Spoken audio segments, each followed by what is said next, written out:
अस्ट्रेलियामा नेपालीहरूले राजनीतिमा पनि आफ्नो प्रभाव बिस्तारै जमाउँदै लगेका छन्। मे 3 मा हुने संघीय निर्वाचन नेपालीहरूको लागि पनि विशेष हुनेवाला छ, किनभने यसपटकको निर्वाचनमा नेपाली युवा विनोद पौडेलले प्रमुख प्रतिपक्षी दल लिबरल पार्टीको तर्फबाट न्यू साउथ वेल्सको मकाथर क्षेत्रबाट आफ्नो उम्मेदवारी दर्ता गराएका छन्। प्रमुख राजनैतिक दलको आधिकारिक उम्मेद्वार बनेसँगै विनोदले लामो समयदेखि त्यस क्षेत्रमा आफ्नो चुनावी अभियानलाई तीव्रताका साथ अगाडि बढाइरहेका छन्।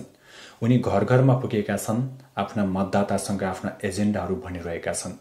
अहिले अस्ट्रेलियामा बढ्दो महँगी उनको एउटा प्रमुख एजेन्डा रहेको छ। सँगसँगै स्थानीय स्तरमा रहेका ससाना योजनाहरूलाई प्राथमिकताका साथ सङ्घीय सरकारमा प्रस्तुत गर्ने उनले आफ्ना कुराहरू मतदाताहरूमाझ भनिरहेका छन्। उनले यसअघि सन् 2022मा सम्पन्न सङ्घीय निर्वाचनमा पनि सोही क्षेत्रबाटै उम्मेदवारी दिएका थिए र राजनीतिमा होमिएका थिए। त्यसबेला उनी लेबर पार्टीको उम्मेदवारसँग केही मतले पराजित हुनु परे पनि त्यो गल्तीलाई यसपटक सच्याउँदै आफ्ना मतदाताहरूमाझ लामो समयदेखि भिजिरहेका कारण आफूले यसपटक विजय हासिल गर्ने उनले बताइरहेका छन्।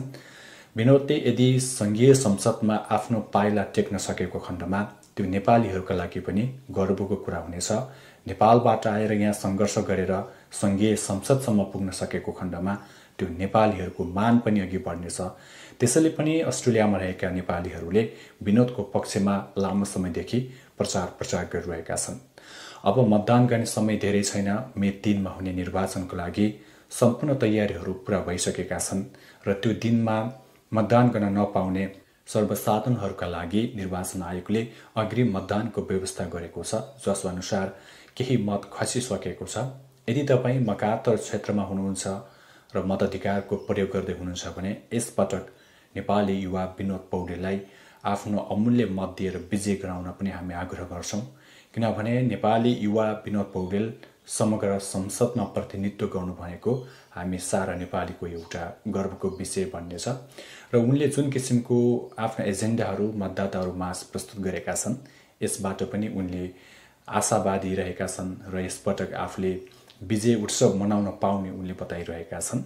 र पछिल्लो समय अस्ट्रेलियामा नेपालीहरूको जसरी जनसङ्ख्या बढिरहेको छ, सायद त्यो विद्यार्थीको रूपमा रहोस्, सायद त्यो रोजगारीको लागि आउने नेपाली नै किन नहोस्, र पछिल्लो समय घुमफिरका लागि आउने नेपालीहरूको सङ्ख्या पनि बढिरहेको छ।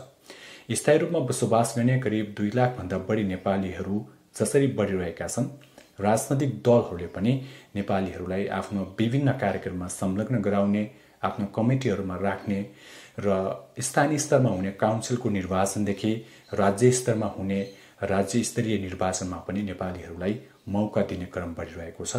यो एउटा नेपालीहरूको लागि गर्वको विषय हो। यदि तपाईँ मे 3 मा मतदान गर्दै हुनुहुन्छ, मकातर क्षेत्रमा हुनुहुन्छ भने विनोद पौडेललाई मतदान गर्न नभुल्नुहोला।